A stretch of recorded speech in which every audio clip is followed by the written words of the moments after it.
Hey guys, Danny Johnson here, and today I'm going to show you how easy it is to install a toilet seat. You really don't need tools for this, depending on the fasteners. In this case, a 12mm socket would be what we needed if it was metal, but these are actually plastic fasteners you can do by hand, and I'll show you that later. But with the toilet seat upside down, you can come in and put this little grip tab on here that keeps it from sliding around. Then with a screwdriver, you can pop open these caps. Now it's just as easy as turning this over and setting it down and lining it up with the two holes that were in the top of the toilet. And now we'll come in with our plastic fasteners here, and we're just going to drop it right down the hole.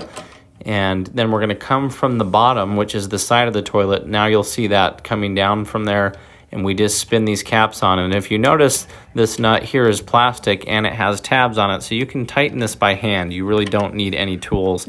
And in fact, if you tried to use an impact or something on this one, it would probably just strip it out. So it does have provisions for the Phillips and screwdriver if you do want to tighten it down with that. But as you can see, we can now slide this on and off if we needed to, and then just by pushing these caps in, it's what secures it into place. So hopefully you enjoyed the video. Very simple to install that. So please check the video description. I have a full playlist of other videos that I've made that are similar to this and discuss tools and everything. So subscribe to the channel if you're new. Thanks, guys.